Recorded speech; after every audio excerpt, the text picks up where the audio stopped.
I've got something that I feel I need to share with you. I really didn't want to, still don't, but I feel impressed that I need to. A few minutes ago, I was standing in my kitchen doing my daily chores. I was washing my dishes, cleaning my counters, cleaning my sinks, just daily chores, things I do every day. And it started kind of like a daydream. I mean, I just quit what I was doing, and it was like a daydream when it started out. And then I realized that it was more than a daydream. I can't tell you how long it lasted. I didn't look at the clock.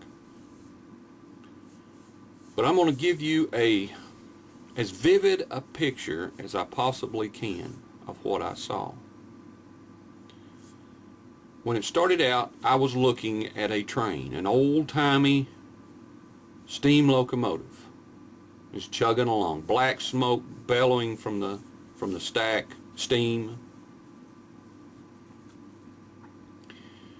And I watched it, and I don't know how many cars it had on it, but it was moving at a pretty good pace. And for a moment, I saw that train. It was long and it was black. And it had like puller cars on, or Pullman cars, I believe is what they called them, the ones that people rode in. And I didn't really see anybody. The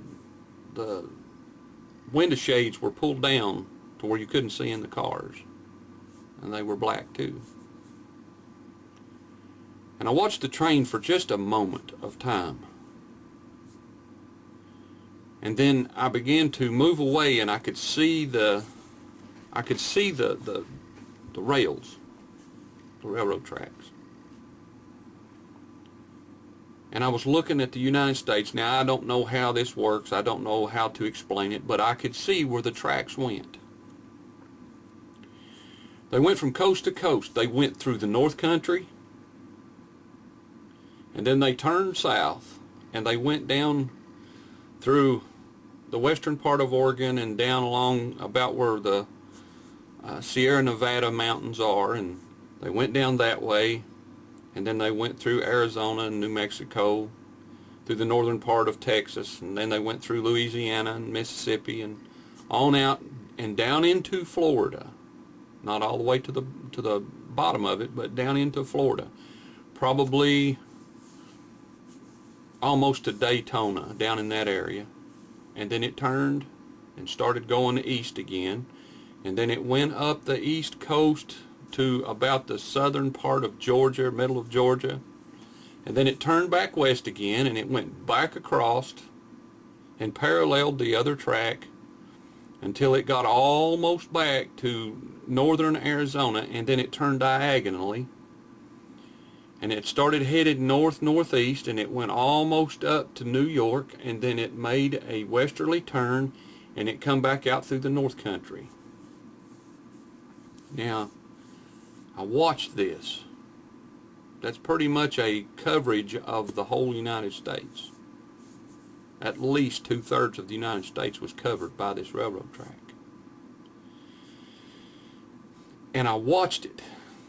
And then I went down and stood almost next to the railroad tracks. I wasn't standing on the ground. I was up above the ground, but I was down next to the tracks, and I could see this train coming. And I paid particular attention for some reason to the black smoke that was coming out of the stack. And I could see for a moment the engineer. He was standing, leaned out like the old engineers do, watching the track. And I could see, at first, I could see his jacket. I could see his bandana. I could see his little railroader's hat. You know what I'm talking about. And then I could see his face. And I realized when I saw his face that I was looking at death. It wasn't exactly a skull. There was skin on this thing's face. But it was pale, and it was ashen colored. And there were no eyeballs in the sockets. The lips were drawn tight across the teeth, and you could see almost all the teeth in his head. And when he come by me, he reached up and he pulled the lanyard for the whistle, and he blew his whistle when he went by me, and I kept watching as he was going on down the line. And then I noticed that there were people that were standing every 300 or 400 yards from the track, or down the track, and they were standing like they were waiting on that train to get there so they could get on and ride. And my mind went back to the smoke that was coming out of the stack, and I watched it. Now it settled on me, and it smelled like coal burning. Had a sulfur smell to it, like coal burning. It's the only way I know how to explain it. And then I watched the train as it went away, and I was watching the people. My eyes were drawn to the people. And I watched the smoke settle. And the train never did slow down.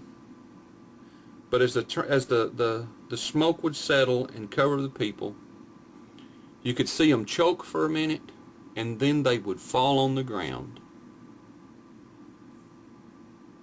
And it was over. Now, there was terror